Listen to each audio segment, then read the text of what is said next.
Continuando a aula. Quem eram os hebreus? Estabelecidos há aproximadamente 2.000 anos antes de Cristo na Palestina, os hebreus faziam parte dos povos semitas, que eram os descendentes de Sem, o filho de Noé. Eles eram monoteístas e sua sociedade era originalmente patriarcal, poligâmica e com política descentralizada. Após os conflitos e perseguições desde os tempos remotos, os hebreus sobreviveram e atualmente são popularmente conhecidos como judeus, continuando a construir sua história por grande força, a fé em seu Deus, Jeová. O povo hebreu, dentre os demais povos do Oriente, é o que mais estreita relação com as origens e a evolução da civilização ocidental. Embora tenha desempenhado um papel político bastante secundário, sua contribuição à humanidade foi enorme no terreno religioso. Fato único e absolutamente excepcional na história, os descendentes de Abraão, Isaque e Jacó tornaram-se, através de muitos séculos, os portadores da mensagem da fé monoteísta, que com o cristianismo alcançou tamanha amplitude a ponto de suplantar as antigas superstições e derrubar os velhos ídolos do paganismo. Os hebreus como um dos povos semitas. Costuma-se se referir aos judeus como povo semita, por conta de sua origem hebraica. Contudo, os hebreus representavam uma pequena parcela de tantos povos semitas. O termo semita, como eu falei, provém de Sem, que era filho de Noé, um dos 3 filhos. Era Cã, Jafé e Sem. Sem teria dado origem ao repovoamento do planeta após o dilúvio bíblico. Povos como os cananeus, assírios, acadianos, babilônicos e ixos também eram semitas e teriam surgido originariamente na Península Arábica. A região do Rio Jordão e os primórdios dos hebreus. Estabelecidos há aproximadamente 2.000 anos antes de Cristo, os hebreus eram pastores nômades, originários do sul da Mesopotâmia e sob a liderança do patriarca Abraão, que significa o que atravessou o rio, transferiram-se para o Vale do Rio Jordão, na Palestina, que naquela época era chamada de Terra Prometida, ou Canaã, que era uma região árida e de difícil sobrevivência, exceto nas proximidades do Vale do Rio. Devido às dificuldades de sobrevivência que a Palestina impunha, o Rio Jordão proporcionava agricultura, pesca e pastoreio, sendo por isso palco de frequentes disputas entre os tantos povos que viviam naquelas redondezas. Do cativeiro e êxodo do Egito. Por volta de 1800 a.C., os hebreus migraram espontaneamente para o Egito, devido a uma série de secas na Palestina. Durante essa fase, os hebreus trabalhavam livremente nas terras dos faraós. Contudo, tempos depois, o Egito foi conquistado pelos militarmente avançados Ixos, permanecendo na condição de povo conquistado por quase 200 anos. Os egípcios, após retomarem a sua independência e expulsar os Ixos, teriam culpado os hebreus pela desgraça que lhe havia caído, dando início então à escravidão do povo hebreu no Egito. Em cerca de 1250 a.C., surgiu Moisés, que liderou a revolta dos hebreus, conseguindo a libertação do seu povo e o retorno à terra prometida, Canaã, na Palestina. Moisés também ficou conhecido como o legislador, pelo seu papel nos 10 mandamentos. A política hebraica. A política hebraica passou por diversas fases, sendo inicialmente apresentada como uma política descentralizada, mas se caminhou em direção à centralização quando os hebreus tiveram seus reis como Saul, Davi e Salomão. Inicialmente, cada família possuía um líder, chamado de patriarca. Por isso, se diz que a civilização hebraica era uma sociedade patriarcal. período de descentralização política, onde os mais velhos possuíam grande respeito e dirigiam a sociedade. O cativeiro do Egito teria ocorrido nessa fase. Durante essa fase, que seria a fase seguinte dos juízes, nasceram as 12 tribos de Israel, descendentes dos 12 filhos de Jacó. E devido ao forte crescimento populacional, o patriarcado passou a ter dificuldade de governança. Para esse problema administrativo, surgiram juízes, um governo de indivíduos que gerenciava a sociedade hebraica. A política era descentralizada, mas já apresentava traços de poder restritivo. Nessa fase, os hebreus recém-libertos do Egito precisavam se organizar melhor para conquistar os povos estabelecidos em Canaã, como os filisteus e cananeus, que eram os fenícios. Por isso, a criação dos juízes para facilitar a governança. Ainda nessa fase dos juízes, se decidiria sobre a transformação em reino sob a liderança de um rei, que foi escolhido, segundo a Bíblia, por Samuel. Samuel teria recebido o chamado de Deus enquanto dormia, mas independente de como isso se tenha dado, o fato é que os hebreus entraram na fase régia, ou seja, na fase dos reis. Essa fase dos reis teve como primeiro rei Saul, mas ele permaneceu pouco tempo no poder, dando espaço ao famoso rei Davi. Entre os feitos de Davi se destacam a criação de um exército permanente e profissional e a homologação dos 10 mandamentos, impondo que todo aquele que desejasse morar ali deveria, mais do que seguir os 10 mandamentos, deveria acreditar. A política, então, se tornou centralizada. O rei Davi, após sua morte, foi sucedido pelo seu filho, Salomão, também conhecido como Salomão o Sábio. Este rei criou a mais imponente construção do seu povo, o Templo de Salomão, também chamado de Primeiro Templo. Após a morte de Salomão, decorreu a cisma hebraica em 926 a.C., dividindo assim as 12 tribos e gerando fragilidades, o que favoreceu a conquista dos dois reinos por povos vizinhos. Os 2 filhos do falecido rei Salomão, que eram os príncipes Roboão e Jeroboão, tiveram uma crescente rivalidade e se dividiram, aliando-se cada um às outras tribos hebraicas para gerar reinos independentes, mesmo sob a fé que era a mesma, que era a fé cristã e messiânica. A primeira divisão, que é a divisão de Roboão, ficaria conhecida como o Reino de Judá, com 2 das 12 tribos originais.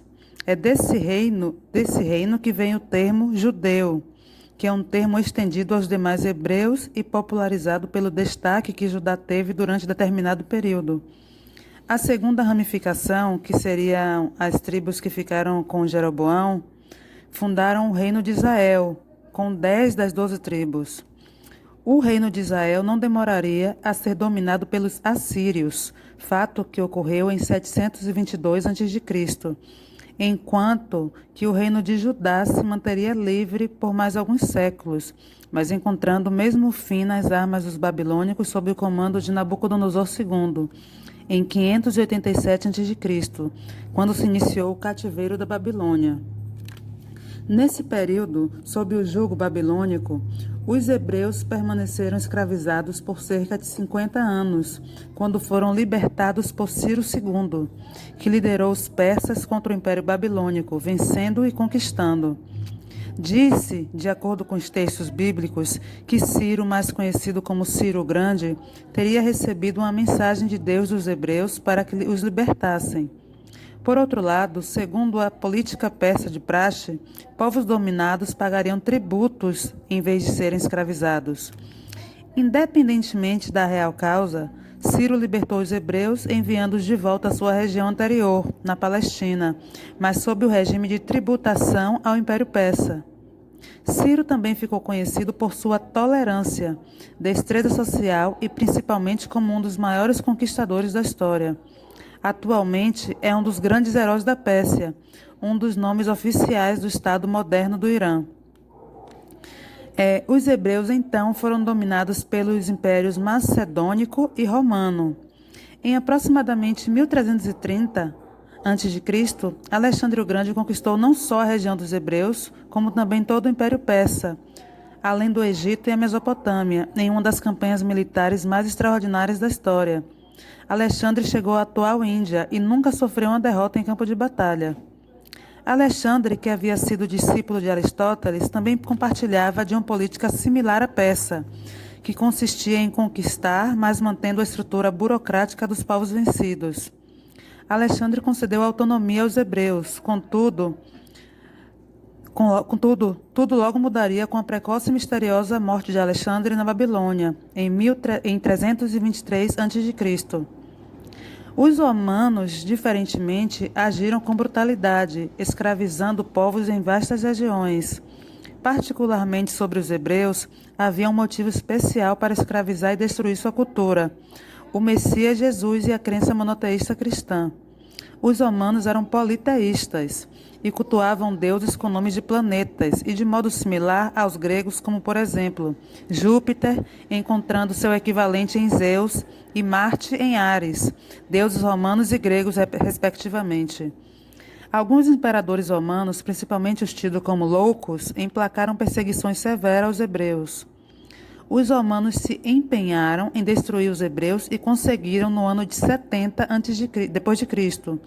A resistência hebraica persistiu duramente, exigindo um tremendo esforço das legiões romanas, que só conseguiram vencer as defesas de Jerusalém após um exaustivo cerco de quase 3 anos. Ironicamente, o próprio Império Romano se converteria ao cristianismo alguns séculos depois. Com a destruição de Jerusalém pelos romanos em 70 depois de Cristo, os hebreus se dividiram em pequenos grupos, dispersando-se para regiões diferentes em busca de sobrevivência. Quase 2000 anos depois da destruição provocada pelos romanos, os hebreus, agora chamados de judeus, novamente se agruparam, originando o Estado moderno de Israel, que fica na região da Palestina, conquistado em 1948. Em relação à economia e à cultura hebraica, a agricultura e o pastoreio eram os modos clássicos de movimentação da economia. Os hebreus mais ricos costumavam viver da agricultura e os menos favorecidos viviam do pastoreio nas terras circundantes. Comércio, artesanato e carpintaria também eram atividades de destaque na sociedade hebraica. Os costumes da sociedade mudaram muito ao longo dos séculos, tendo o povo hebreu se adaptado a cada nova realidade. Entretanto, uma característica clássica era o patriarcalismo, que impunha respeito de todos os mais velhos, mesmo na sua fase régia, ou seja, na fase monárquica. Ainda hoje, os judeus têm essas características de respeito aos mais velhos. A religião hebraica é algo muito abrangente, porque os hebreus eram profundamente marcados pela religião, de modo que todo o universo deles girava sobre as regras religiosas. Eles eram monoteístas, como eu falei na aula anterior, eles tinham apenas um Deus, que era o que diferenciava eles e destacava de todas as outras civilizações da antiguidade. Porque todas as civilizações ao redor dos hebreus acreditavam em vários deuses, ou seja, eram politeístas. O sistema jurídico, comércio e modo de viver eram baseados em leis divinas. Portanto, os hebreus se governavam de acordo com as regras do teocentrismo. Teo vem de Deus e centrismo de centro, ou seja, Deus no centro. A cultura hebraica. Além da principal característica dos hebreus, o teocentrismo havia características bem peculiares e pouco difundidas, como a poligamia. Ou seja, um homem poderia viver com várias mulheres e ter vários frutos. A justificação para esse costume era a necessidade de povoar e fazer o povo hebreu crescer rapidamente, em virtude da proteção contra povos vizinhos. Era tão importante que quando os homens e mulheres morriam sem ter procriado, era considerado uma grande tragédia. De acordo com a referência bíblica, descendentes de Abraão receberam a tarefa de gerar uma nação, isto é, reproduzir sob a bênção de Deus para o vital crescimento do seu povo. Mais uma vez, falando a respeito do judaísmo, eu vou fazer algumas considerações. O judaísmo é considerado a primeira religião monoteísta a aparecer na história. Ele tem como crença principal a existência de um Deus, criador de tudo. Para os judeus, Deus fez um acordo com os hebreus, fazendo com que eles se tornassem seu povo escolhido e prometendo-lhes a terra prometida.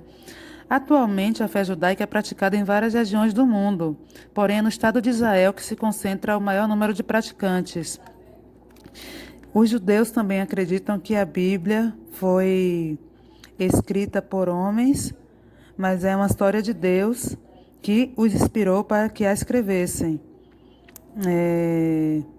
E por último, outra consideração, aqui parafraseando um texto, é que a fé judaica pode mover nuvens e montanhas, como guerreiros à frente do seu povo, e que seu Deus é poderoso, punitivo, pacífico e benevolente. E eles acreditavam também que o Deus hebraico salvaria toda a humanidade. Os judeus possuem alguns livros principais, como a Torá, que são os 5 primeiros livros da Bíblia, que formam o Pentateuco, e o Talmud, são os 2 principais livros do judaísmo. Por aqui encerramos a aula de Hebreus. Os alunos que tiverem dúvidas podem colocar no Google Class, que eu vou estar lá respondendo na medida do possível, ok?